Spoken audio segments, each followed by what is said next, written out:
Welcome, everybody, to another edition of the In the Paint Show, episode 142, presented by Ballislife. Umana here and Ronnie Flores on the mic today. We're just going to have a free-flowing episode of Ani, just talk a little bit about a bunch of topics. But mainly, we're getting ready for these Pangos Frosh Soph Camp, so we'll hit up on some of the top players and performers we saw at the first stop, and then we're going to go to Dallas. So are you looking forward to Dallas, or are you busy with other things so far?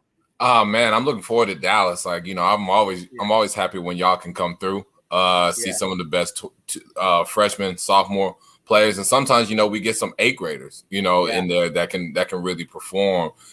So I'm always excited about the freshman sophomore camp that comes to Dallas, because I recognize there's some guys that I see that I'm like, I haven't seen through the fall leagues or in the summer. Sure, and that'll be great. We're gonna see those guys, like you said, maybe some 8th graders, 227 on it. It's just crazy. We're talking about 227 right. already.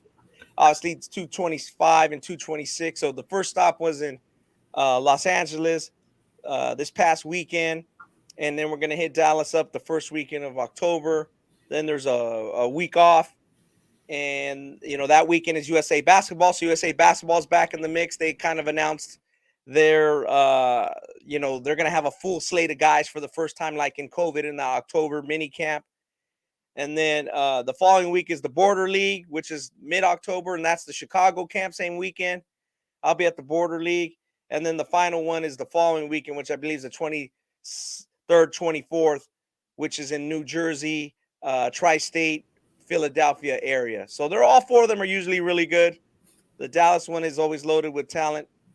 And it's going to go by fast. And in that time, we're like I said, we're building the Fab 50, and we're slated to do our show November the 3rd. So mark that down. If you listen to our pod consistently, November 3rd, we'll release the rankings, and we'll have a bunch of, tidbits and notes. And obviously the order, which people care about, is, who's going to be the number 1 team all the way to the 50th team, and who's ready to jump in those rankings. So, Ani, we have a lot of topics to talk about. Like I mentioned, we'll get to the Pangos Frosh Soph toward the end, but I guess the main thing is our girl Chelsea is, trying to win a championship in Northern Africa with her team, and so she's not able to jump on. But I'm sure she's happy that the Aces won the championship. Oh yeah, no, I bet she is. That's good for the city. That's their first title. Shout out to Chelsea for being in the semis right now. She need to go get it done, win the whole thing. Then she goes into her other season. But the Las Vegas Aces, they won in 4 games. I thought it was really good for the city. That's Becky Hammon's first, rookie head coach, gets a WNBA title. Yeah. And I think that's good. A lot of NBA teams, she was up for some NBA head coaching jobs, and I think she showed that she can take a head coaching role and win. So I think some NBA execs, they kind of missed on her, And do you think? What do you think about that? You think she should be like, hey, I'm gonna try to win as many as I can with the Aces, or is it more like a thing? Do you think she's proved to the point, like, yo, this woman should have a chance to lead an NBA team? I think it's a mixture of both.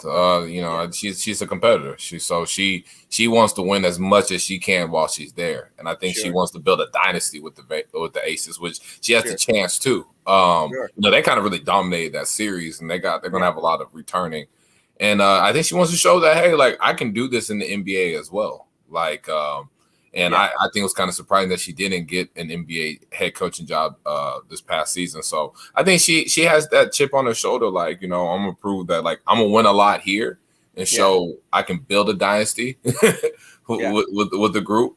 But she also wants to show, like, hey, like, y'all missed on me. Yeah. So I think it's a mixture of both, because she's just a competitor. Yeah, and she did a great job.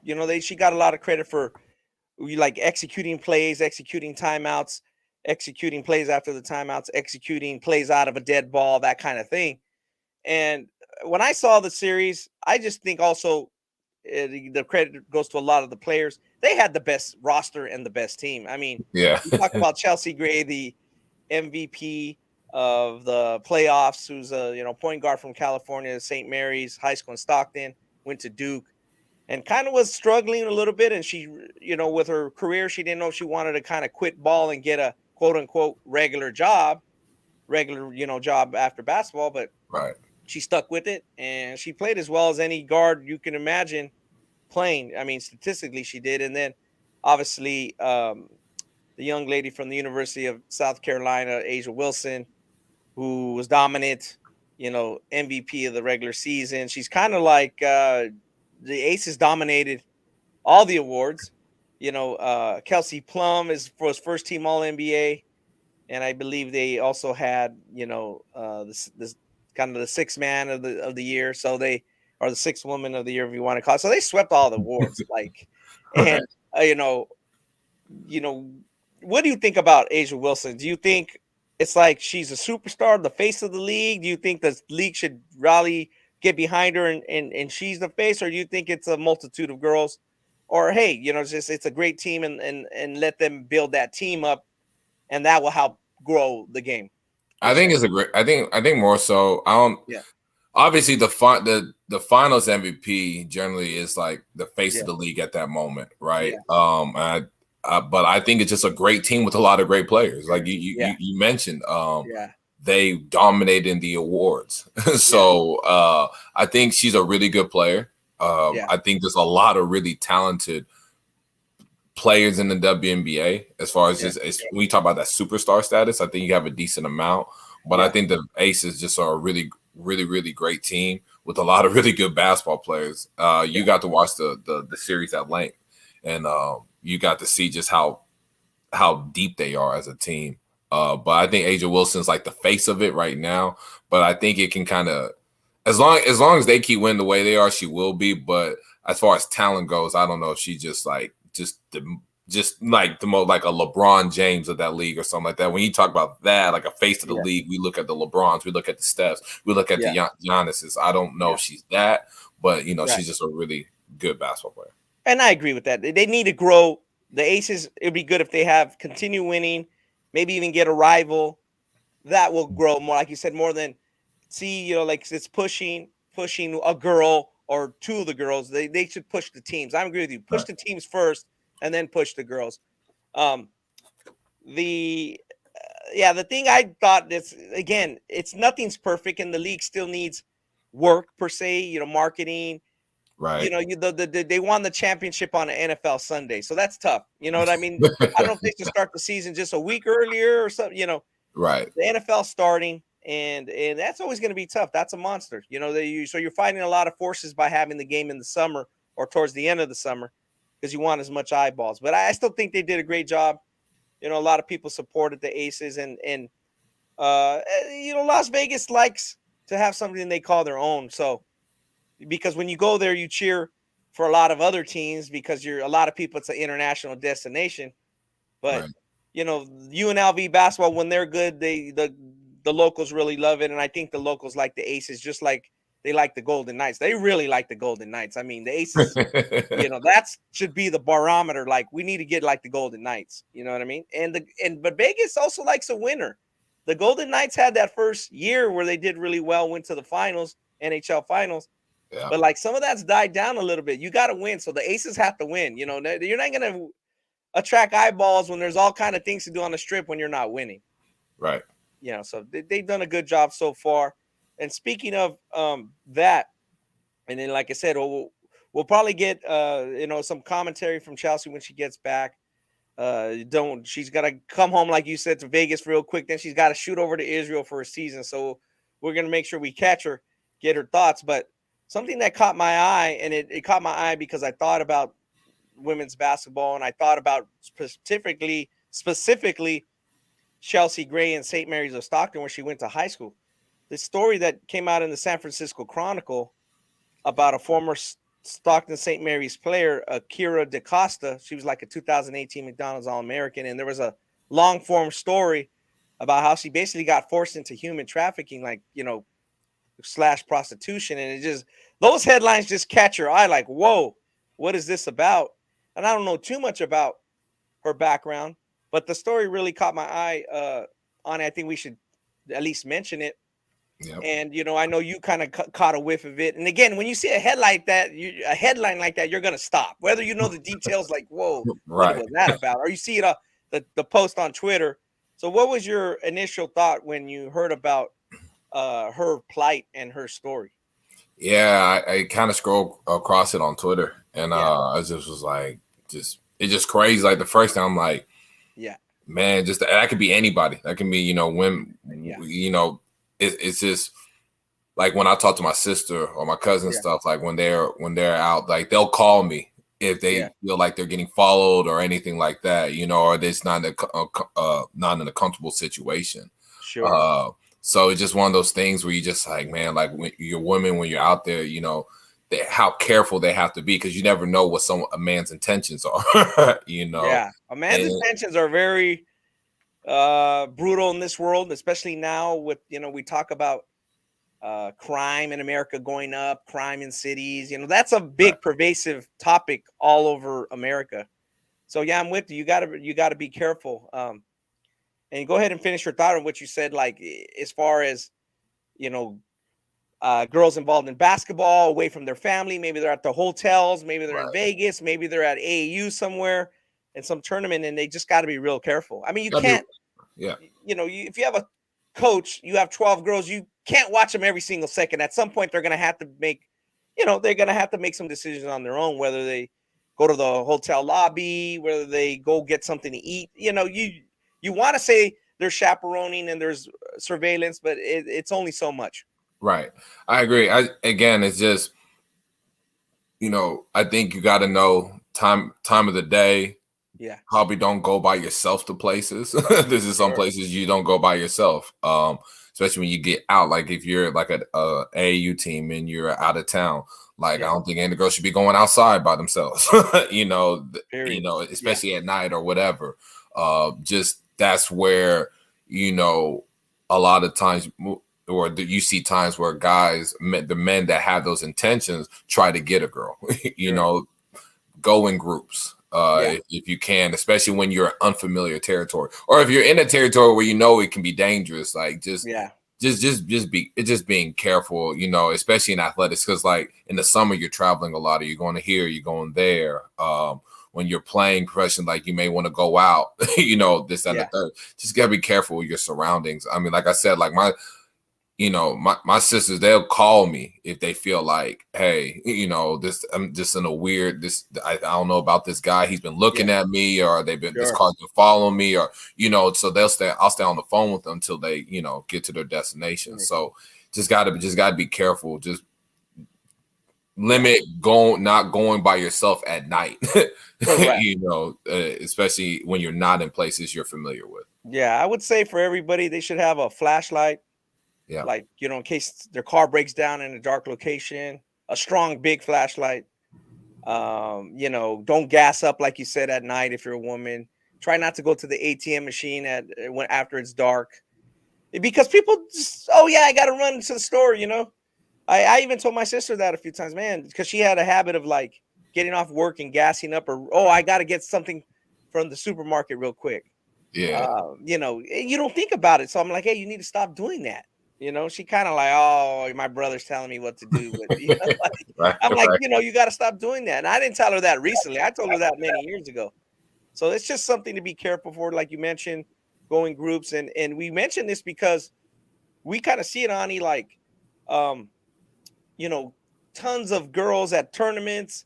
Not so much that we're scouting them, but we see the events, how big they are. Right. That's a grounds for a guy who, like you said, is not having good intentions to start lurking around. What's going on here? Checking out the parking lots. Is there any girl that looks stray, or she looks like she got separated for a team, or fighting with her coach or her parents? And that's how quickly it happens. You know what I mean? She's maybe mad and she ventured off by herself somewhere. I mentioned that because one time at the Fab 48 in Vegas, I'll tell you a personal story real quick. I got my and Chelsea is aware of this because Chelsea was on the surveillance tape. It's funny. They got my book stolen. I got my packet stolen, and this is the Fab 48 with 600 teams. I was hot. You know what I mean? So what the person didn't know is that at Bishop Gorman High School, the whole place has cameras everywhere. So I was able to tell the Gorman guys, and they'll remain nameless, who helped me, because the guy who's like in charge of security, he he let me look at the tape and I recognized the person. I didn't know the person, but I said, if I see that person in the gym again, it's on and popping. And I'm gonna get that book back. You know what I mean?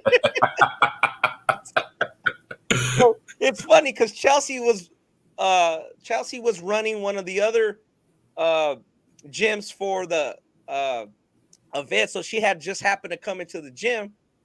And I hadn't seen her all week because she was running her gym, for the younger group. Mm-hmm. And she passed me. I go, hey, what's up, Chelsea? How are you doing? And somebody else asked me about a scorer. I remember it vividly. I went to the scorers table. Within 10 seconds, I turned around and my book was gone.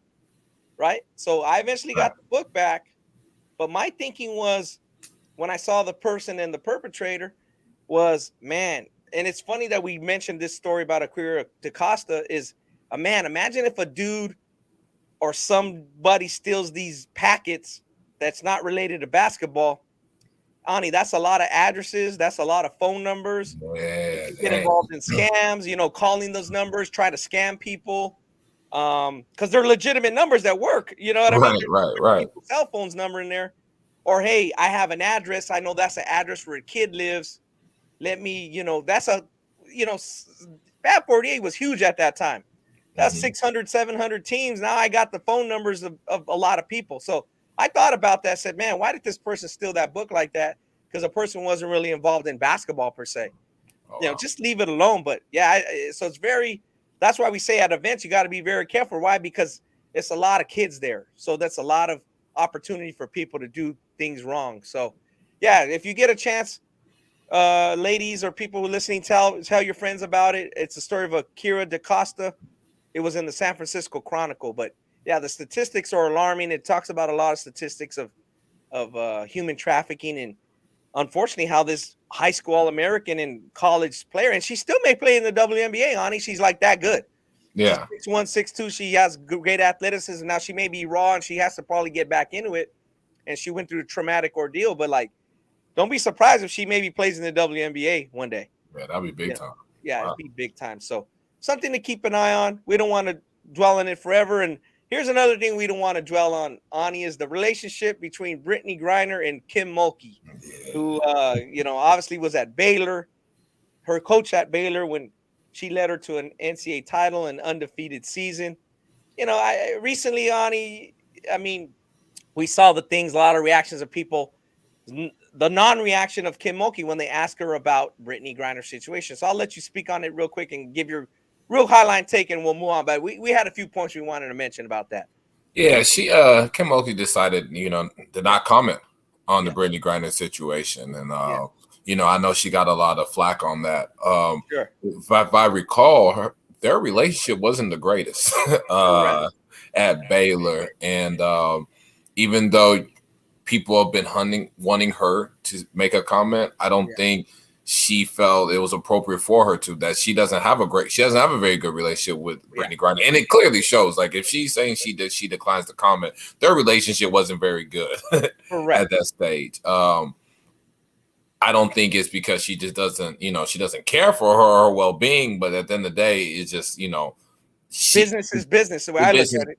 Right. Business is business. And that's just what it is. And, like you said, business is business. At the end of the day, when you talk about college basketball, when you talk even professionally, that college coach, they're there to win basketball games. They recruit you to win basketball games. Yeah. And you play your games, you get where you need to get to, you get your degree or whatever, then you're out, then they keep moving, they find the next recruit. So I think where people sometimes want the coach, I'm not saying the coach doesn't care for the kid, but the coach cares about winning and getting their paycheck more. Correct. Kind of like Popovich said. As the NBA season broke, I was like, Pop, what motivates you after all these? He's like, that damn paycheck. Right. Kamoki makes a lot of money coaching girls college basketball. Yeah. Then that's what she's about. That's what it's about. So right. And we just can't get mad when you see coaches just like, I'm not going to comment on it. It is what it is. They got to focus on their season. Yeah. And it's just the business. we can't get mad that that's just how the business is. That those people are trying to eat, just like the players are.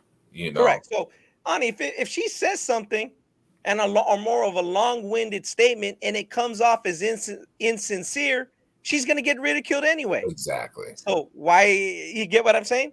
No, you're absolutely right on that. Yeah. You're absolutely right on that. And the more she says, the more it kind of comes off as they're not really close, or that she's insincere, or that she's not being completely I don't know what the word I'm looking for is, that like heartfelt for her, really feeling for her, then it's gonna come off bad and she's gonna get criticized anyway.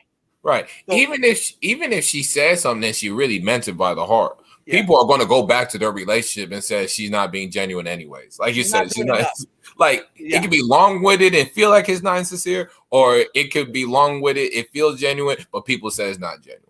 And because people are gonna go back, they know they don't get along. So I'd rather her be real about it than her being fake, because we always, the audience talks about, they want realness, they want authenticity. That's real. You got it. Yeah, that's real. That's what I'm saying. You can't want a relationship for somebody more than they want it for themselves. Right. That's my thing. It's like if they just deal with it, they're not really on the same page and they're not messing with each other. We got to move on, and me and you got to move on from the topic. But that's the point, right?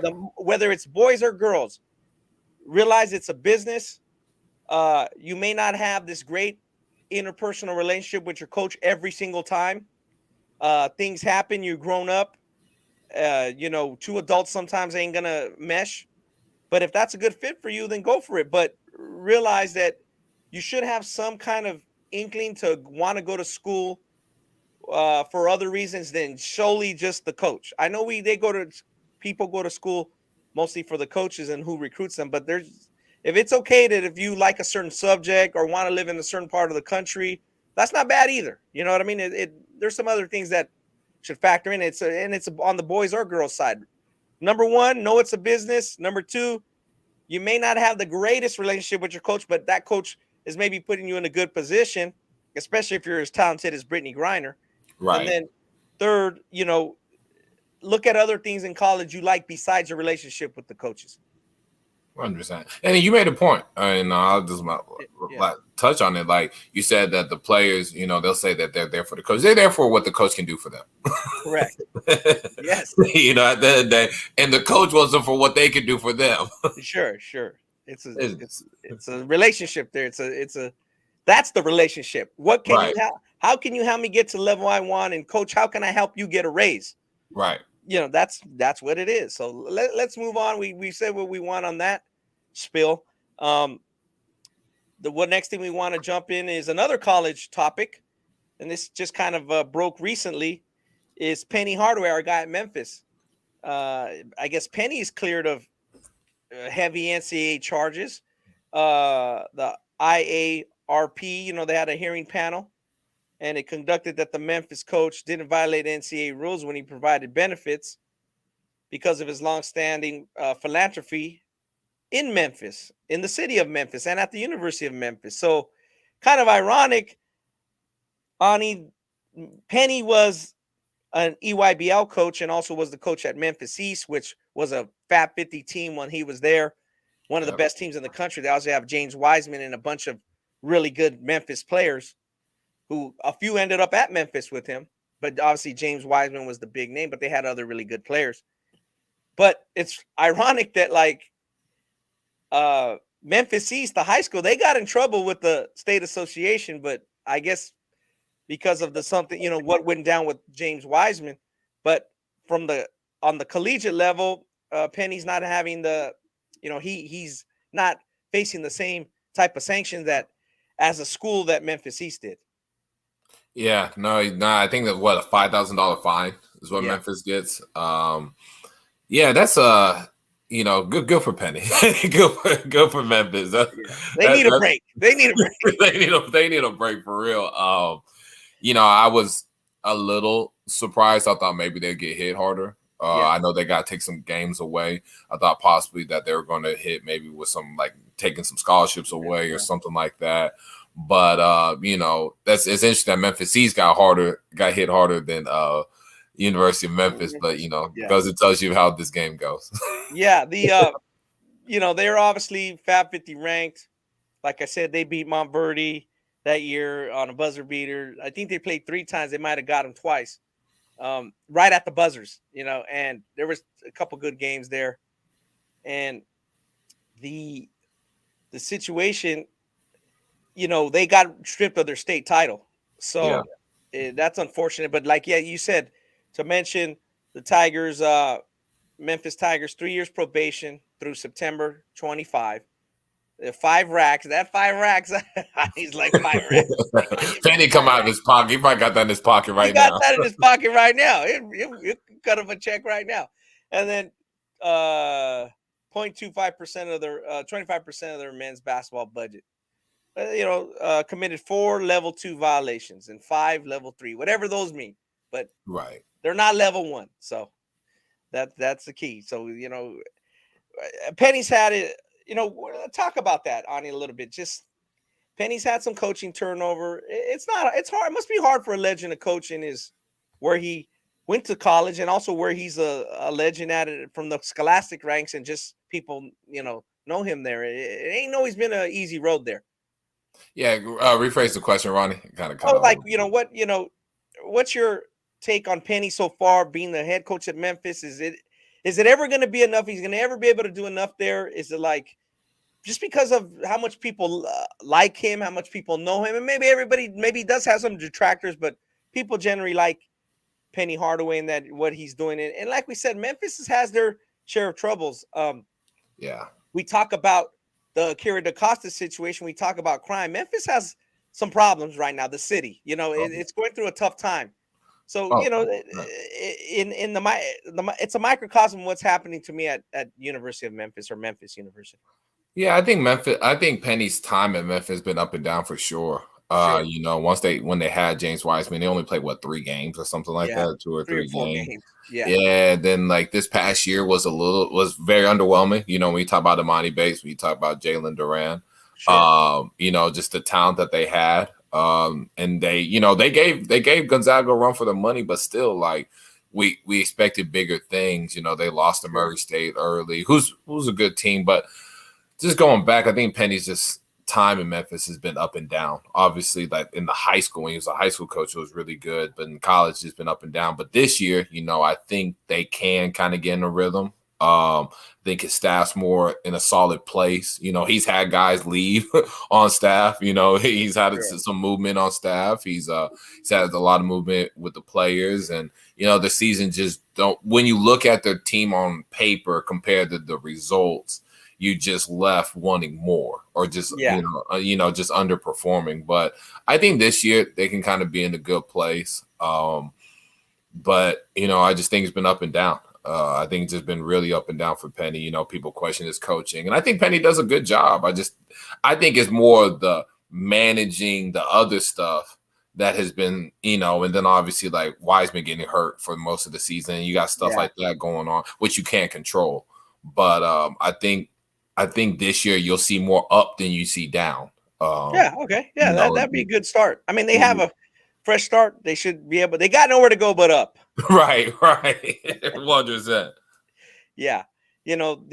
Speaking of the ups and downs, we have to mention one of the downs of what's going on, and it doesn't relate to University of Memphis, but one of, as you mentioned, the expectations there with Jalen Duran, who went on to the NBA, and Emoni Bates, who didn't go on to the NBA. So, because he left early from high school and has to basically do 2 years of some other form of basketball other than, to get to be eligible for the NBA draft. So he chose Memphis, and that didn't work out too good. He didn't have a good year.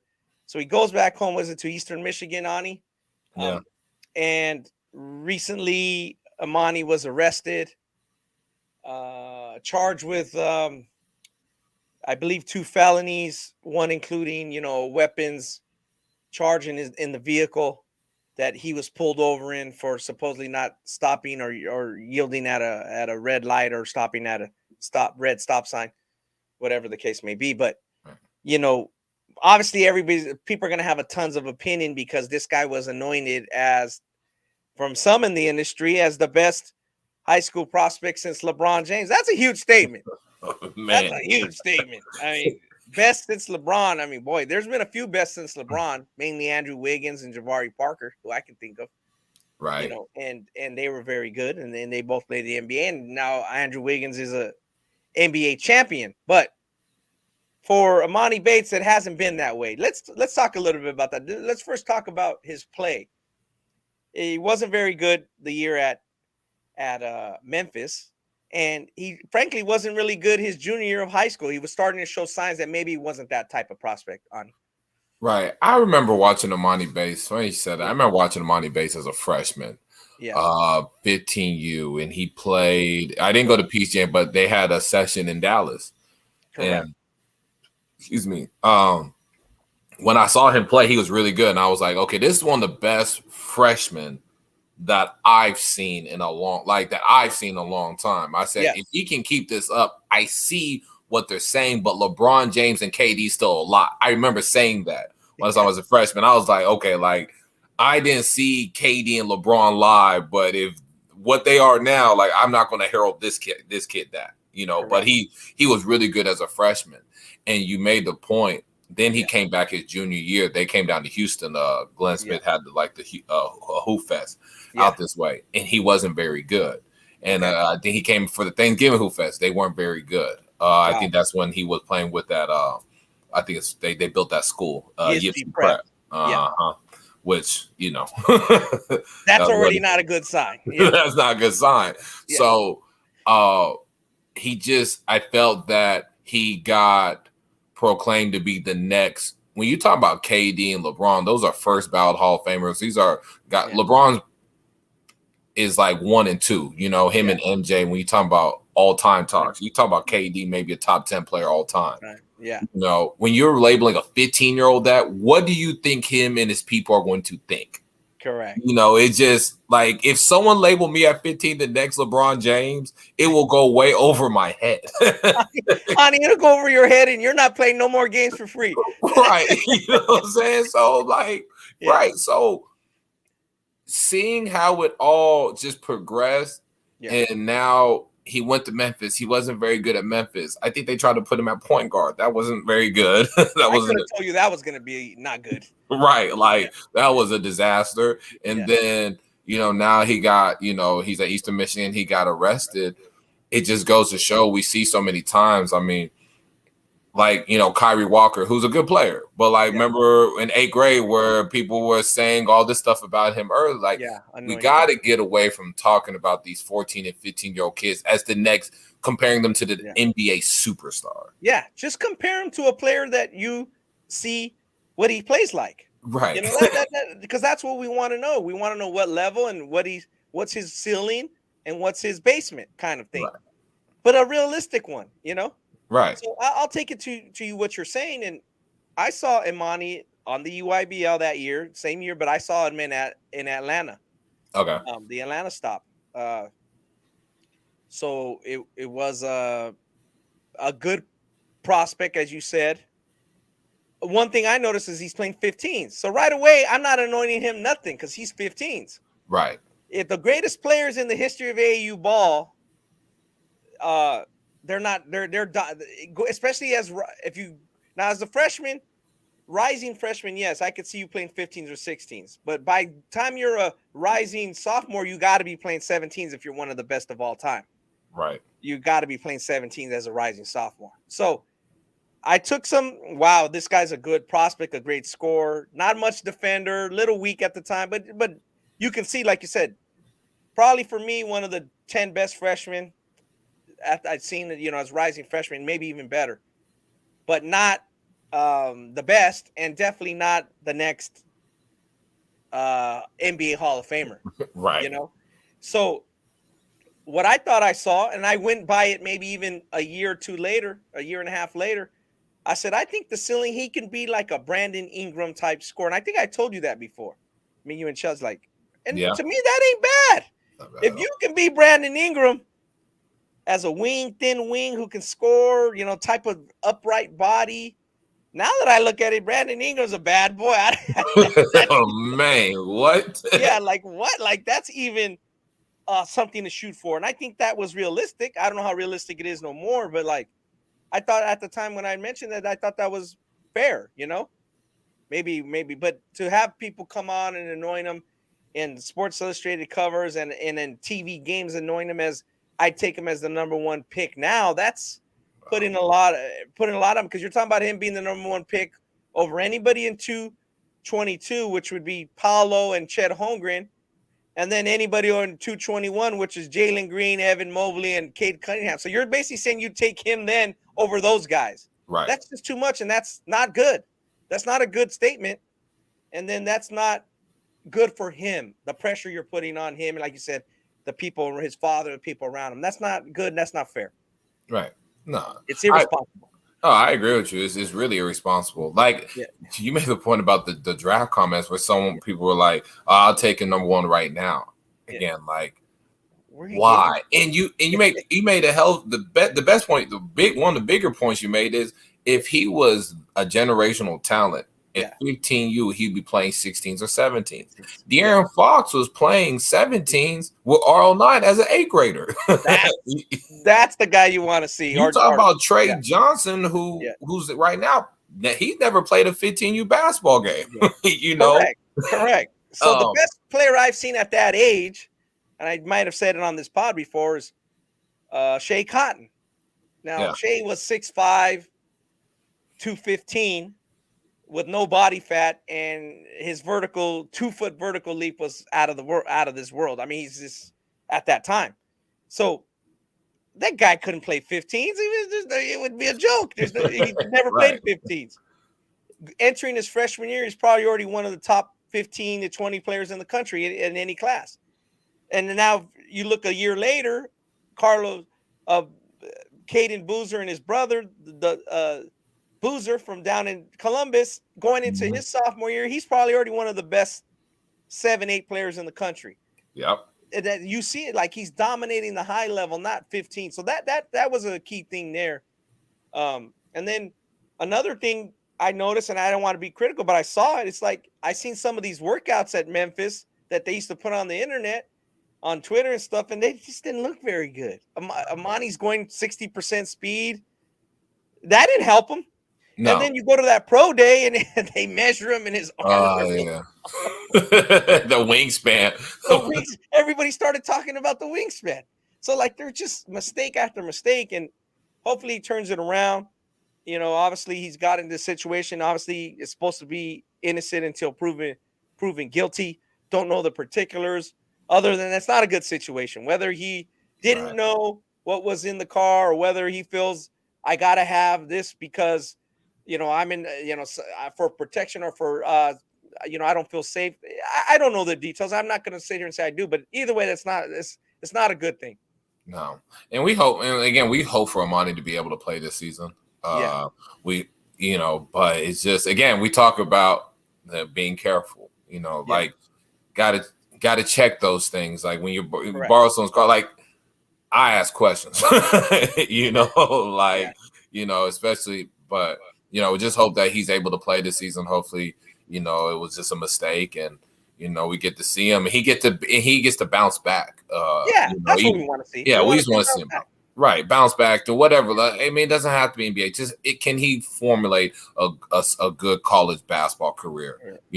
That would be great for me to see, more so than if he becomes LeBron James or KD.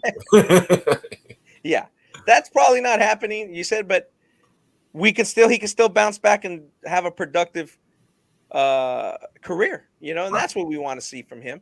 And the expectations be a little bit more level headed. We've seen all those. We've talked about them, the best since LeBron, that kind of thing. We saw it with mainly, I think, Jabari Parker and Andrew Wiggins. Again, Jabari Parker, similar to Emoni Bates, was a Sports Illustrated cover guy in high school. Obviously, out of Simeon. I'll say this: look for Simeon in the Fab 50. They're going to be a good team this year. Probably the number one team in Chicago. Jabari's old school. I believe he won 4 state titles there. Jabari's a legend. But yeah, Emoni Bates is kind of like it almost got manufactured. Like even if you look at Jabari, like he put or Mac Irvin Fire and in his high school, like he had the accolades. And maybe he's not the next anybody, but he had a great high school career. So Emoni really didn't even get to complete that stage because again, the third year he was playing at USC Prep and they didn't really come off very good. His statistics weren't very good. His shooting percentages weren't very good. And then, he only got the third year of high school. He didn't even get the fourth year because he made the jump early to Memphis with Jalen Duran. So Jalen Duran made that jump as well, but it worked out pretty good for him. He's in the NBA. So switching gears, let's jump over to our next topic, which would be the NBA. Media Day just happened earlier this week. As you listen to this pod, episode 142, we appreciate you guys tuning in as always. Are watching on YouTube. Appreciate you guys who really watch YouTube. Try to grow that YouTube page. Tell your friends and people about it. But the NBA's got a lot of things going on. I'm kind of tired of the drama. I kind of want to see ball now. Like I'm tired of the drama. There's a lot of drama out there. You know? Right. You ain't lying. Man. So to talk about the big drama, which is the Boston Celtics, seems like every team got drama. That's what I don't like. Every damn team's got drama. Right. From every level. When you go from the college to the NBA, it just follows. Ime Udoka, he got suspended for a year, breaking a team policy of having a relationship with a female staffer. It's just unfortunate. Obviously, we know about him being engaged to Nia Long and all that, and it's just when you talk about the preseason, this is the first day of preseason and training camp and all that. And, you get hit with this days before. It just kind of puts a shadow over what we really want to talk about, which is the basketball. Right. Sure. But, there's not all the stuff that came out about what happened, who it was. But you saw some stuff on social media, them posting some of the women staffers on there on Twitter, and it just got messy. I thought, messy, real fast, very fast. And, I don't want to crap on Boston, but I thought the PR part wasn't handled the best. I thought it didn't do a good job protecting their women. I mean, we can talk about Twitter Twitter, the public. We know what the public is. The public has been the same way for years.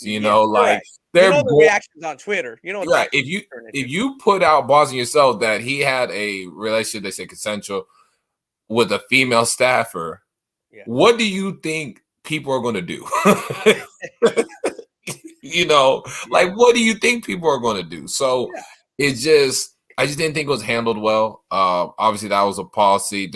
They said there's more to that story, to everything, and he deserves to be suspended. And it's a real touchy situation, and it's a messy situation at that. It is a messy situation. I just hate Ime Udoka just led the Boston Celtics to the finals. Yep, they're looked like the Adam Malcolm Brogdon, they kept Mark Smart. They had their core and they want to run it back. They want to run it and get a title this year, and he's not going to be able to be there because he made a big mistake. Yeah, these progressions that have nothing to do with the actual game itself. Right. So, what's your thoughts on it? I'm just curious. It's just a wild situation. My thoughts are that initially is they had to do something, and whether his agent leaked it or the Boston Celtics leaked it, that because we're having media day this week, the teams are reporting a training camp. So if he's not there physically, that's going to create its own issue. Where's the coach? Well, he's suspended. Those headlines would have been crazy. What's he suspended for? So then you have speculation. So I think they had to do it that way. And then I don't know his personal situation again, because Ani, unless you're married, unless you got the L, you got that license, you got that paper. I don't know about how close he was to Nia Long 3 months ago, how close he is to her now, how close he was to her 6 months ago. Because when you're not married and you say, well, we're engaged or we're together, that can mean a lot of things, you know. Right. So especially 8 years. Yeah, exactly. If you're together a long time, you have your ups and downs, whatever. You're not legally married. So legally, he's not married as of now, as far as we know. So, you know, I think it's also a situation where if he's going to get suspended and Nia Long doesn't know yet, somehow he's got to tell Nia Long. So he's got to tell her before the world knows, or it's got to be close to the same time. Nothing was going to happen there, you know. So I think, you know, he's going to have to, it's going to come to the light because he's going to be suspended. And as far as what at least reports say, that she was going to move to Boston. Yeah. So that's a sticky situation. So hopefully he gets that straightened out. But the question I would have for you, Ani, is, and I'll give more of my thoughts about it, is, but the main question, I don't want to forget the question is, will he be the coach after a year? No, I don't believe so either. No, it's too much time. It's awkward. How's he going to come back to lead that team when somebody else is leading the team? Right. And I'm assuming he can't be at practice. I'm assuming the suspension means what? Does he have to chill at the house? I mean, you know, what's he going to do for that year? Right. You know, that's actually a really good question. You know, what does he do that does year? he lose access to his parking spot and to access to the facility and the practice facility? You know, Right. what is he supposed to be doing? He's watching the games on NBA League Pass just like me. Yeah, what's he going to be at the house chilling? You know what I mean? Right. I mean, obviously, I'm making joke, but light of it. But what's he supposed to be doing? So I don't think he's going to be the coach. Is my point. No, the only way I could potentially see is if Boston just completely underperforms, and somehow throughout the time, like, you know, maybe no more crazy information comes out, and it just you know, and they just need him, right? Because again, it is a business. But if when more information does come out, it will, and it's just bad, like people saying it is, then there's no way he can be the head coach, regardless of what the situation is. Like, there's just no way that can happen. And there's going to be teams, like other teams are going to hire him. They're going to want to hire him. You know, maybe he's fairly young. He's my age, I believe. He's about my age. Right. Maybe a mid-season type situation of a team's underperforming. Maybe, you know, maybe it's the next offseason. You never know, because he's only suspended by Boston. So there's other teams that are probably looking to see, hey, you know, we're not really too fond of our coach right now. Let's see by January or February, like what it looks like for us, you know? Yeah, and on their note, like you said, this is a business. Back to the Kim Mulkey, Brittney Griner thing. They're saying, hey, that's a championship level coach, and we don't have to pay him championship level. He has to reprove himself. And, you know, like, we're going to get a coach that's probably going to be locked in and not distracted. You would think that he's going to take this, if he gets a second chance on it at a head coaching gig, that he's going to clean some of that stuff up. So it's a hell of a hire for another organization. Right. You know, like, we're going to watch him. We're going to put all these stipulations in his contract. We don't have to pay him championship level money, and he'll gladly take it. Yeah, he'll have to take it. Yeah, you know what I'm saying? So, like, they win. The next team wins because they can put all these clauses in the contract, and he'll have to agree to them. Right. You know what I mean? No, 100%. They don't lose that much, you know? Yeah, you get to say a quality coach. Right, you get it, because at the end of the day, the Duck as a coach is a hell of a coach, you know? And if you're a team that's trying to get into the playoffs, like a fringe playoff team or whatever, like a guy like him would, and then a good offseason can propel you, you know. So it's a very interesting thing. Like, I think he'll get hired again because there's going to be teams that are going to underperform, as there is every year, and they're not going to be fond of the coach. And like you said, if they can pay him less than his actual on-court value, and then he's someone that's a key cog for what they're trying to do. Oh man, you know, he's number one on the board right now. Like, he's probably number one on probably about 10 teams boards right now. Like, if we can get him, if we can get him down the line, let it cool off, let it soothe out. Again, we're assuming. Again, the other team's like, hey, wait a minute, he had a problem there in Boston. but he didn't break no law. Right. You know, he just broke some team rules, did some things that, you know, kind of maybe shook things up in Boston and maybe create an awkward work situation. But that can be, you know, changed at somewhere else. So 100%. Yeah, so that I agree with you there. And again, it goes back to business. This is business. He's not coaching an AU team. He's not coaching a park rec league. This is the NBA. If he can help a team, and again, time changes everything. You feel for the situation. You feel for Nia Long. I guess you feel for him. He's embarrassed, his family, that kind of thing. But time changes everything. Oh, so 100%. we'll see where he goes from there. And then the capper that I thought's very interesting is the capper to all this. Their interim coach, Joe Mazzulla. Well, once the media looks into him, they're going to know that he was arrested for a battery charge in college. And it's like you to a woman. So you're replacing the guy who women are now on, you know, eggshells. They're not happy with what happened with the release of this suspension. So the guy who's replacing him was previously charged in 2009 with battery of a woman. It's like, come on, Boston, you can't keep this. It just continues to keep going and going, like right.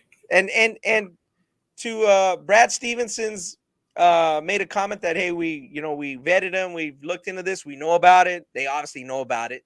Right. Everybody, it's public record, but they're vouching for him, so all they can do is move forward. But it's got to be a tough blow for some people. They're like, really? Isn't this just what we're going through, kind of thing? You know, right? It's like, have y'all really learned from your like? Are y'all really like trying to do better, or are you just trying to just cover it up? Like as much as you can. You just trying to move forward. Yeah, patch it up. So again, maybe he and I know Joe Mazzulla comes highly recommended by the players, and like you said, if this year gives him a chance, probably not going to come back and coach, but like if the players are like, man, we really want Email, we have a chance to win the title with him, they may bring him back. I don't believe so, but you never know. Right. Yeah, so let's talk about more of the NBA. I think that's obviously the big news. There's about 5 things in the NBA happening that I see as the biggest themes, Ani. I'll say one of them is, and then we have about 4 more, is Zion coming back. Zion Williamson, the Pelicans, looks in shape, looks good. That's a big news. I think people really want him to do well again because he looked like a generational prospect. He came in with a lot of fanfare, but he just hasn't worked out for him so far. Obviously, when he's on the court, he's really good. Right. Yeah, no, Zion, I mean, how good the Pelicans, yeah, at the end they won that Anthony Davis trade. I mean, obviously LA won a title. I won't say they won the trade, but you can tell they benefited off of it. And then getting CJ McCollum and their team is Zion. I wouldn't be too surprised they make it to the NBA Finals. Now I don't believe they will, but Zion was that good when healthy, and added with a Brandon Ingram who's becoming like an NBA All-Star caliber player. CJ McCollum, Valanciunas does it. He's still there, right? He's he does a good job. Like, I mean, they got the talent. Jones has really come to his own. Herbert Jones has come to his own. That's a real lockdown defender type. When you add Zion to the mix of that, I mean, they can be really good. But it's all about health. Like, he got to be healthy. If Pelicans probably with CJ McCollum going closer to 30 than he is into 25 now, you're probably looking at a window of 3 to 5 years of trying to win it all. I mean, if you're just trying to do an outlook of how they're trying to win a championship, because that's the ultimate goal. I mean, you're going to need a healthy Zion. I think this year is important, and if Zion just can't get healthy, then you kind of have to really scratch. You have to change a lot of things. You just signed him to a max contract. I know there's a lot of stipulations to that too, but if he's not healthy, then you got to look at how you're going to trade him. Who's going to take that contract? And you may send your franchise, back a few years, Yeah, we got to be. We'll see what happens. That's a very, delicate situation because again, we want Zion to do good and we hope he stays healthy. What's another big theme that coming as the NBA season is about to tip off soon? What's another big theme for you, Ani? Obviously, the Brooklyn Nets. KD. He tried to put his timeline together of why he requested a trade. Is he mad the trade request failed? And, I felt like he didn't put it on himself as to why it didn't work. I mean, you wanted Kyrie, you wanted James Harden. I mean, you know how they are. You can't be surprised at how they act. So I felt like he didn't really put enough blame on himself for it not working out. You asked for this. You asked for Steve Nash, right? You wanted these people. It just didn't pan out. But I think Brooklyn, it's a team with him, Kyrie. Obviously, the COVID ban is not nowhere, it's not like that anymore. So he'll be able to play. Ben Simmons, whatever Ben Simmons we get, if we can get a Ben Simmons that's 80% of what we saw, not the last time we saw him play, but all-star Ben Simmons. Yeah, then I think you got a really good squad. You got some shooters around. Nicholas Claxton's coming, is doing well. You got Patty Mills. Like, I think you got some pieces to really work with. But I did hear Durant's press conference, and I thought he needs to take ownership of why it didn't work, because you wanted these people here, and it did, and he knows them. Like, the players know each other better than ownership, you know what's coming when you bring in Kyrie Irving and James Harden, and James and Steve Nash, who's a rookie coach. So, like, what you think was going to happen, in my opinion. But, Yep. That makes sense. They're on the hook for a lot. There's a lot of pressure there, and they got to win, and they got to win big.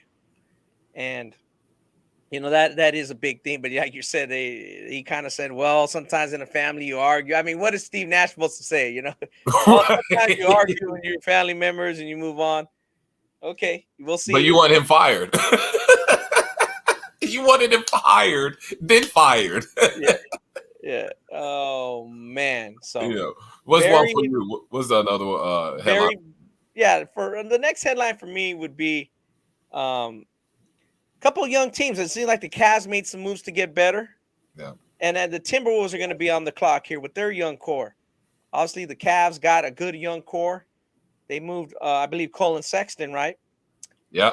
They got the core they have with the guy who from Tennessee and our guy Evan Mobley, and from Vanderbilt, the guard, he's very good, and they got some good pieces.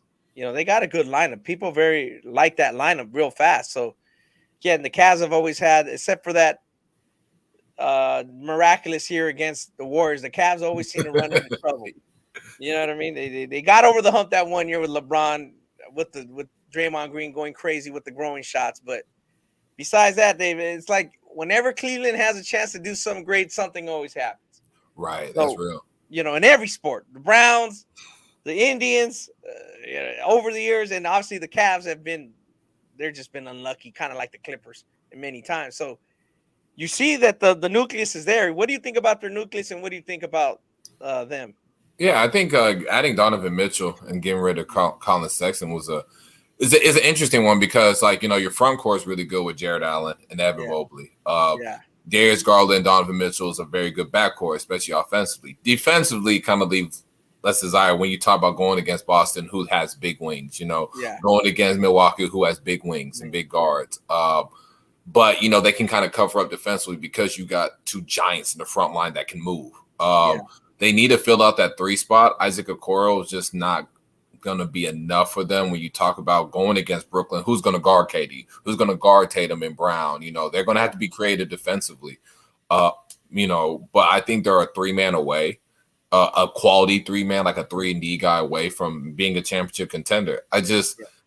Donovan Mitchell's a good piece. He's a very good piece. He's still young. I think 26 years old. You got a real young quality core. Just how they're one piece away for me to say they're a championship contender. Because I think at the end of the day, Ronnie, as you've seen it many times, defensively, how do they guard in the playoffs? How do they guard those best players on the other team? Yeah, when you got a small backcourt like that. Donovan Mitchell is not a great defender. Darius Garland isn't a very good defender. And he's only so big. Yeah. Right, he's only so big. And so, like, now you're putting pressure on Jared Allen and Evan Mobley to cover up so much ground. Yeah. And the playoffs, they get in foul trouble, then you get exposed, because you may not have the depth with the front court, to be able to hang with the Milwaukee or Brooklyn, not Golden State, even Chicago, who's coming up, and all those teams. Miami's still going to be really good. So you gotta. How do you guard these guys in the playoffs? Would be my biggest concern. Mm-hmm. Yeah, makes sense. I think another team, and I think you may have liked them, is the Timberwolves. On it, you kind of mentioned that a little bit. Obviously, the Cavs are trying to make a jump up, and so are the Timberwolves. Yeah. Timberwolves added Rudy Gobert. They traded a decent amount of draft picks, but if Minnesota is playing very well, the draft picks are going to be in the late 20s, so what is it going to really matter, right?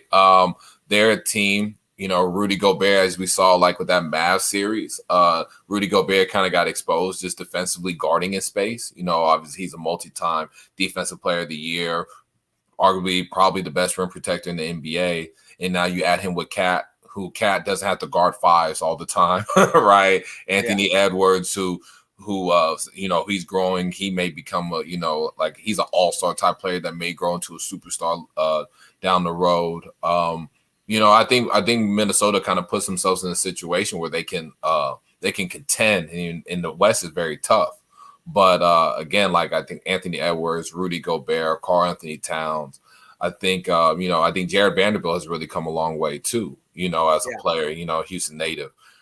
I think Minnesota's they're going to have to add more versatility in the front court. I think Rudy Gobert I think they're going to be a really good regular season team, a 50-plus win team. The playoffs, again, when teams want to space out, Cat's not a great defender. Rudy Gobert showed that he got exposed guarding his space. And, that's the big thing, with the NBA nowadays. How do they go against that? I think they're just going to have to add more versatile pieces to combat when teams go different lineups. Rudy Gobert is not going to be Rudy Gobert may be really good in the first round, right? But he may not be good in the second round because the second round team has their centers are all 3-point shooters, right? So who do you have? What lineup do you mix with to be able to guard that? But I think they just need to add a few versatile pieces to really contend, because I'm really high on Anthony Edwards. Karl Anthony Towns is a very good basketball player. I think Rudy Gobert is great at what he does, but is it enough to beat Golden State? No. And really, other than Golden State, it really, the West is Phoenix has kind of dropped some. I mean, Memphis is growing. They're going to be very tough. That's going to be a battle again. So, I mean, that's my thing with Minnesota, but I think they're closer to contending than Cleveland is. Wow. Yeah. Okay. That's good. And talking about contenders is our last main point is we'll see if they're contenders or pretenders. I know where it's going. Two big teams is the Lakers. What are they going to do?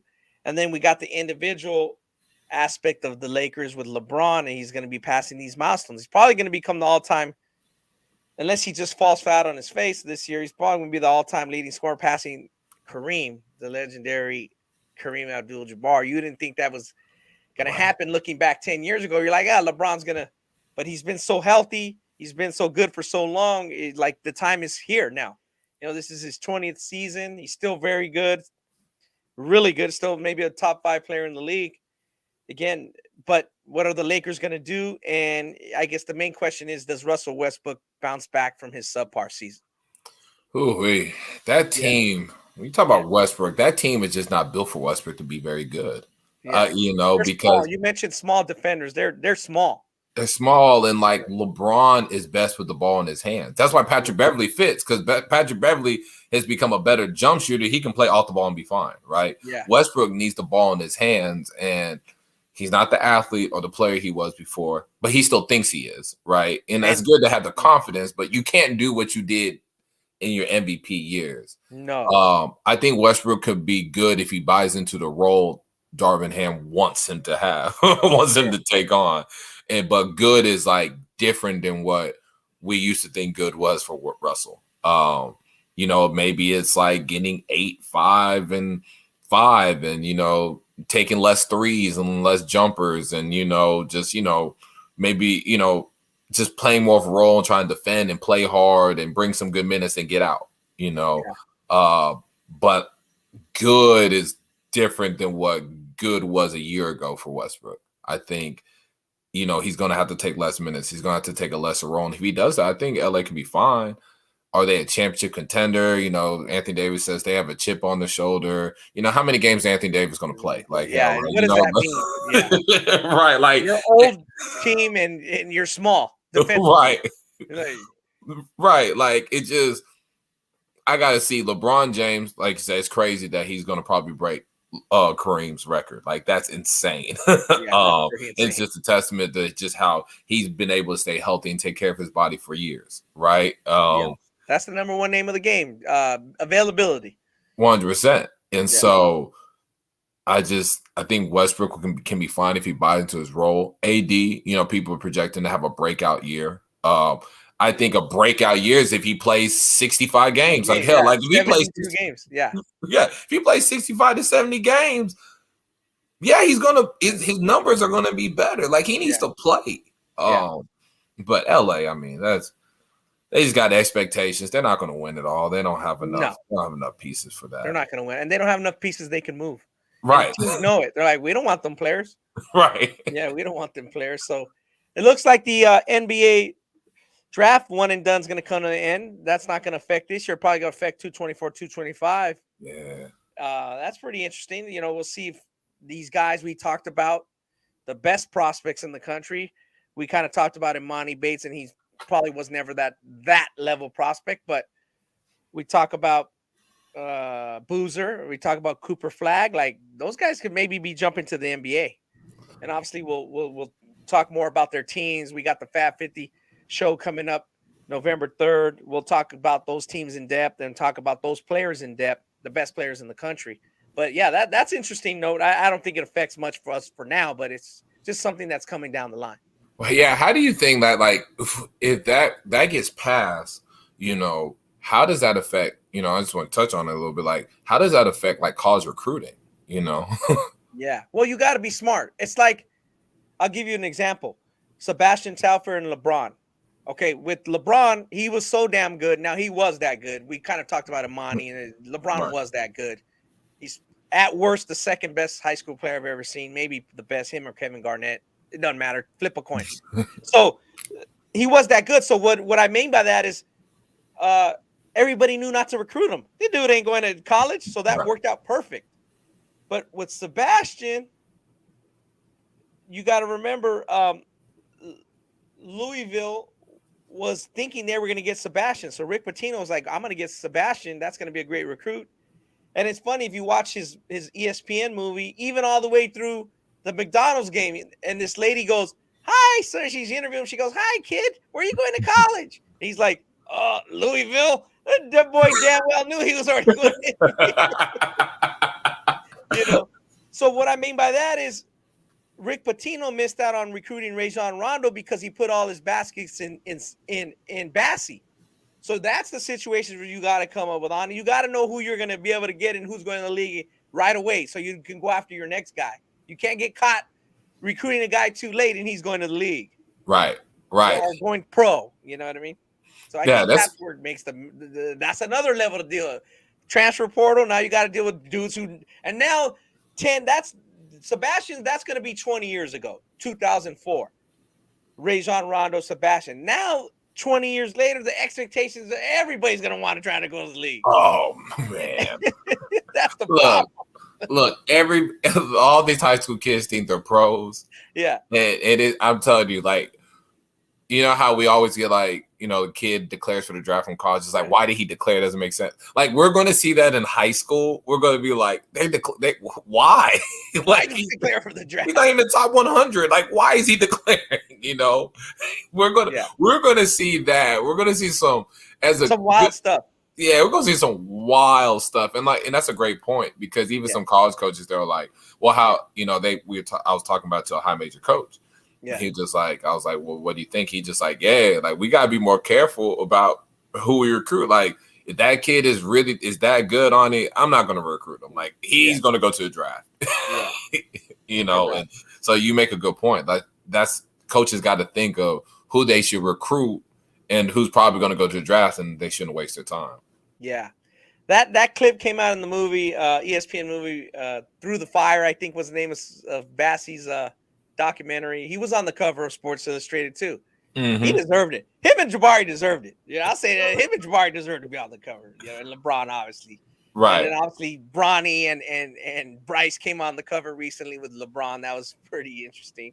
Obviously, 20 years ago, LeBron was on the cover, and his senior year was like a movie. It literally was a movie, and it all worked out for him. That's where I like to talk about LeBron, is living up to the expectations. He's pretty much done it all the way through, and like you said, he's going to be the leading scorer in NBA history now, sooner than later. But yeah, that Bassie situation, the funniest thing I remember about that is Bassie's on the bus, and the McDonald's game was in Oklahoma City, and they're filming him, and everybody's passing him. Jordan Farmar, Dwight Howard, J.R. Smith, and he's going, your country. He's just ripping them. He's like, you country. He's having a good time with it. And Bassie was that guy. You know what I mean? Like, right. Bassie was the dude that got all the attention. He was a great high school player, but, Bassie, hopefully, we talk about guys making decisions. Hopefully when Bassie gets out of incarceration, that he might be out soon, but Bassie's been incarcerated recently, right. And that everything works out for him, that moves on. He's got a lot of life to live. That's what we say about these guys. We talk about prospects. We talk about Emoni Bates. We talk about, like, Emoni Bates got a lot of life to live. You know what I mean? Regardless of how big of an NBA talent he comes, or if he doesn't even make the NBA, he's still got to be productive in his life. And even Sebastian, he's still got 40, 50 years to go. Right. Where he's got to provide or live a good life. So you hope everything works out for guys who misstep at some point in time. And speaking about a lot of life to live and a lot of steps to make this fresh Soph Camp, guys, it's a long process, Ronnie, and we're seeing a lot of young players, but they got a long way to go. What's your high take of kind of keeping young guys in perspective when you see them at a showcase camp, or you see them at a exposure camp at a young age? Yeah, that's a hell of a question. Just, I like to just look at the natural talent, obviously the productivity. I try to see, other camp, obviously camp games are different than actual like high school type, more organized, like 5-on-5 play. But you just see you see a lot of talent. You see you see some things you're like, man, that kid could be really good. This kid could be really good. Sure. But you also have to look like, okay, what is that going to look like when he plays a 17 or 18-year-old, right? Yeah. What is that? What you look at their body and you're like, okay, how much is he going to grow for how he is? And you look at the talent. I look at the talent, but I also like try to keep perspective. Like, okay, there's still a lot of basketball going on. Like, I don't know this kid's work ethic. I don't know this kid's family. Like, are they going to get in the way with his development? Or are they going to, stuff like that? There's so many questions that are not answered, or we don't know. I don't know. So, like, I just like to look at the talent and be like, man, that kid can be really good. But time will tell, especially now. Obviously you've done it way longer than I have, but it's seen so many young guys from camps, these exposure camps that are really good and kind of just don't really pan out. You see them junior, senior year, and they're not what we expected them to be. So I just like to look at the talent, look at what they can do, a lot less of what they can't do right now, but just want to see how they look like, when I see them in a school setting, when I see them in the summer, when I see them, what are they going to look like 2 years from now? And then from that freshman year to that junior year, we get to know more about that kid from a personal level. And then you just kind of go from there. But I don't try to get real hyped about it anymore, just because there's so much that can happen, in 24 months. 24 months, a lot could happen. So, I was at the All West Frosh Soph Camp. And like I said, those Frosh Soph camps have guys that have gone through them, include like Trae Young. You mentioned the Swiper Fox, De'Aaron Fox. He went to the camp in the South. Evan Mobley, we talked about him with the Cavs. He went to the event. Cole Anthony's another top guy who went through that camp series. So A lot of top guys, and by far the top guy at the it's easy to say at the All West camp was Tounde Yessoufou, 225, Yeah. 6'5", 6'6", now turning into like a 2-3 instead of a 3-4. Vastly improved jump shooting, so powerful around the rim. He's 200 pounds, 210. He's just killing the rim. No guys want to challenge him at the rim. His second jump and his physicality around the rim is just so good. Guys are having they don't want to challenge him. They don't want to be put on a poster. But even regardless of being put on a poster, and his power, it's just his jump shooting and his ball handling's improved so much. He's kind of like our guy Dinos, who runs the camps, kind of mentioned him as like a Jimmy Butler type big guard he's turning into, But shit, he shoots it as good as Jimmy Butler already, Like we talked about that 3 he shot against Boston. Oh, man. Jimmy should have took it to the rack. 100%. That's what I thought, when he should have took it to the rack instead of trying to win that game. But, Tounde's just tearing the rim down. He had a 36-point game. I thought Tounde was better a few weeks ago at Ron Massey because, again, that's, as you mentioned, Ani, that's including 224s and 223s, and he dominated that event. He dominated this event. So he's you got Cooper Flagg, you got Boozer, and you got Koa Pete. I just think in 225, we've talked about it on this pod, in the paint. It ain't hard to go in the paint on that statement that those guys are as good as any high school players around. But like Tounde's kind of stepping, like it's just a matter of, is he 4 or 7 or 6 or 8 in that class? Like he's rising up the ladder that fast. Like he's no longer 13 or 12 or 15. Like, nah, the dude's on the doorstep of like some of the top guys in that class. Damn. Yeah, because I remember him as like a 3-4. So he's really turned into like a legitimate like wing. Yeah, he's turned into a legitimate wing with 3-point range. So he had 6 threes in the Saturday night game, then game high 28 points in the cream of the crop game. Some other guys, again, we talk about how good they are in the future and how good they are now. I wanted to mention some guys that were good now. Tay Simmons, 6'6", 225 from Heritage Christian in California, just a beast around the rim. He's a 4-man with a great body, dominating. I thought he had a lot of great wings. Another one who's a freshman to be at Mater Dei High School, Brandon Martinson, 6'6", 6'7". He had a really good event. Callan Hampton really turned it on. He's from Monroe Catholic in Northern California, in Hayward. That's in Hayward, California. Callan's about 6'6", 6'7". He was high volume, but he also scored a lot. And he had a 40-point game, a 35-point game. Yes, he did shoot a lot, but he also made a lot, and he showed a lot of skill. So, again, taking the initiative in some of these camps, that's another thing we got to mention real quick. In these camps, you got to take the initiative. You got to be aggressive. Right. You may not get the ball back on a back cut. Like, you got to show what you can do. This is not you're not going to see 15 passes around the perimeter. Like, you got to show what you can do. 100%. So he did what he showed what he can do, and Callan's one of the better NorCal prospects in that class, and I believe he got offered by Washington State after event. So kudos to Callan. From the point guard spot, another NorCal player who did really well, Rodney Westmoreland, kind of like one of the best true point guards of the event. Doherty Valley and San Ramon. So he's going to play with Ryan Beasley, who's one of the best scorers in California. He's 226, about 5'10", really true point guard. I mean, if you were to mention somebody in Texas that was like him, it'd be like almost like a young TJ Ford, like a distributor. Oh, wow. He's not that good. And I'm not saying he's the next stylistically player. Yeah, 5'10", small frame, kind of like a Tyus Edney type, player. So Rodney is a really good young player. One of the best combo guards, and there's a lot of combo guards. I mean, again, Ani, sometimes at these events we don't really see the table setter. We see a lot of combo guys that want to get the ball up at the rim, score, show that they're prowess in scoring. Again, whether it's right or wrong, young players think the prowess is in scoring, and maybe they watch the NBA. That's just maybe the way the trainers, maybe the way their AAU coaches look at it. Maybe it's just the way their people tell them, but Rashad Cotton from Modesto Christian. Again, Modesto Christian is probably going to be a Fab 50 ranked team or right on the cusp of that. They were the NorCal champions last year who lost to Corona Centennial, and they're going to be better this year. They got Jamari Phillips. They got BJ Davis, who's going to San Diego State. BJ just announced for San Diego State.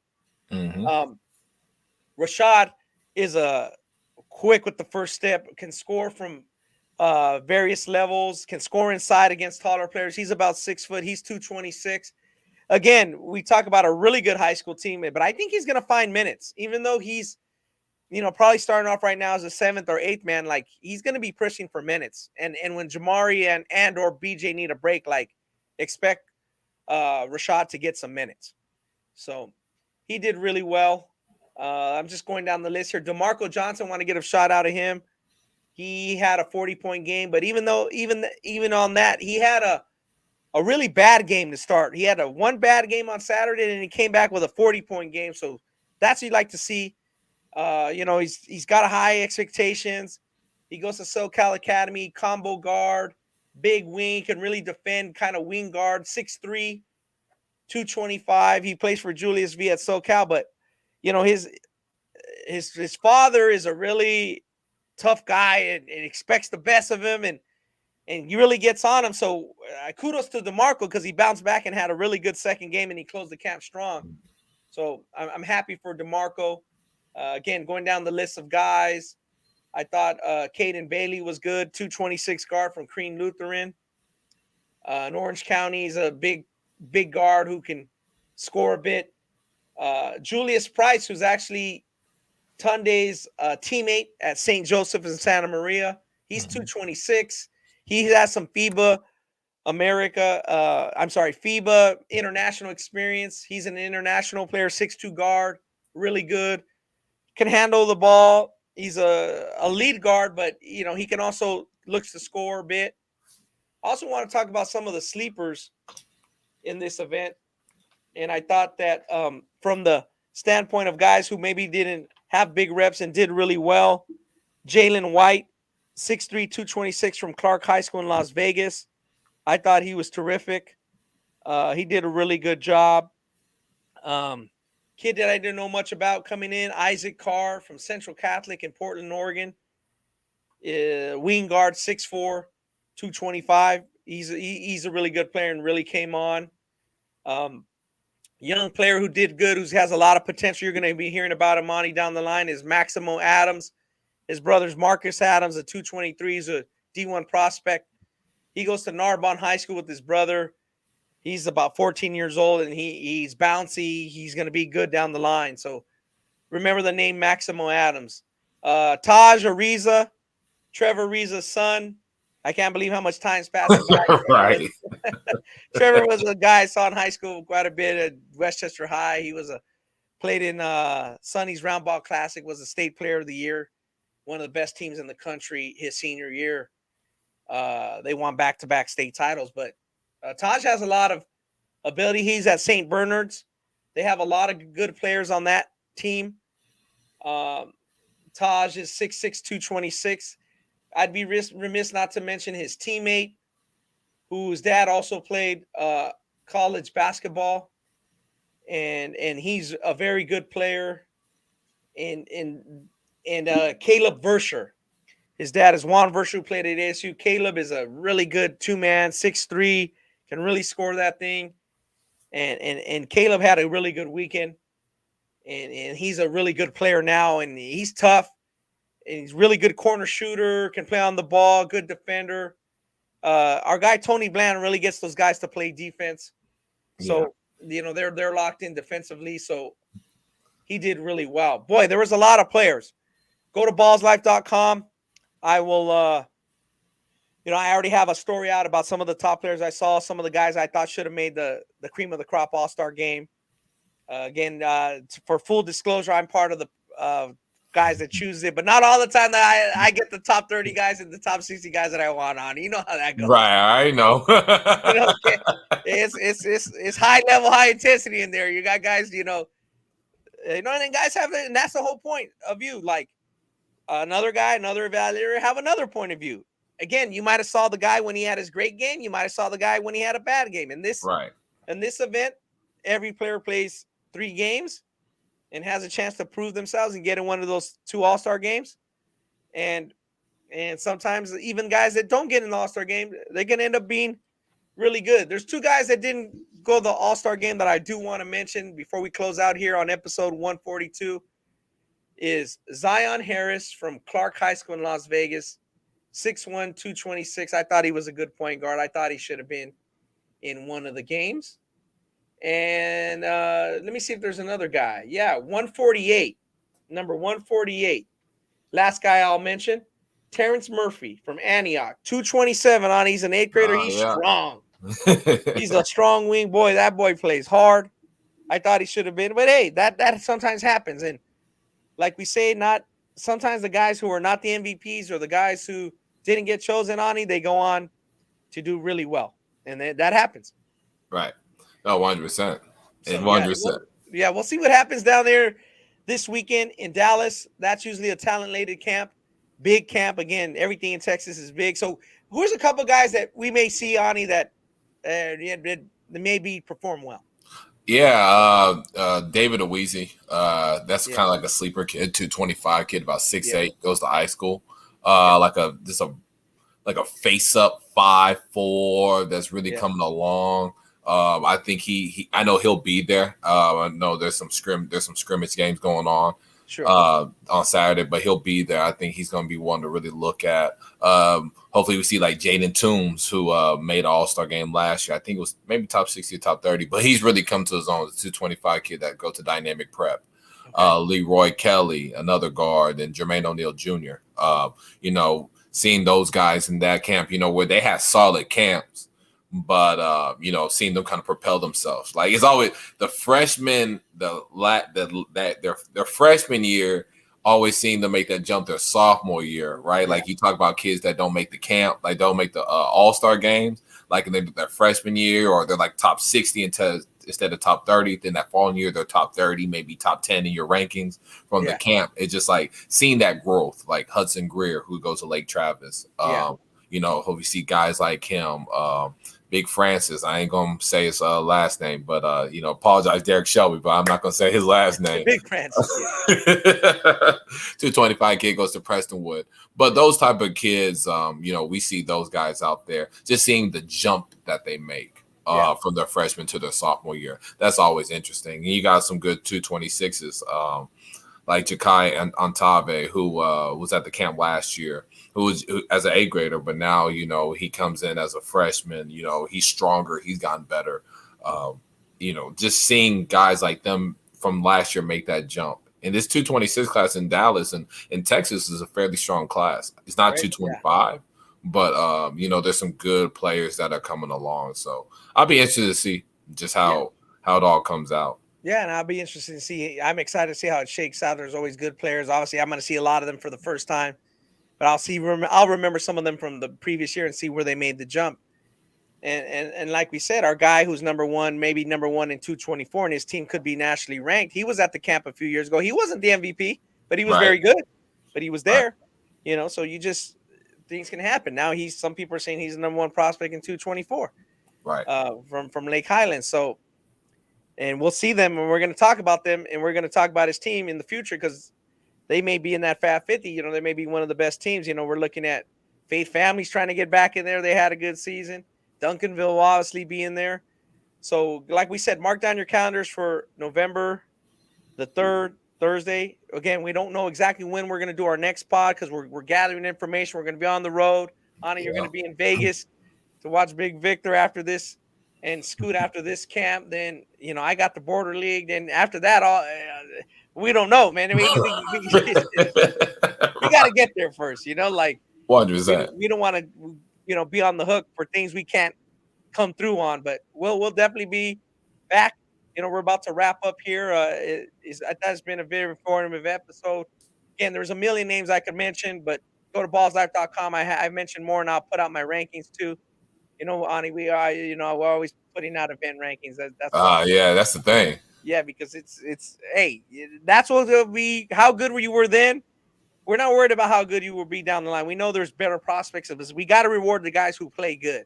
Exactly. And like you said, with Tounde, he was the best freshman in the state last year in California. That's including Braden Burries, Giovanni Ruff, Elsie Harrington. But his game has stepped up.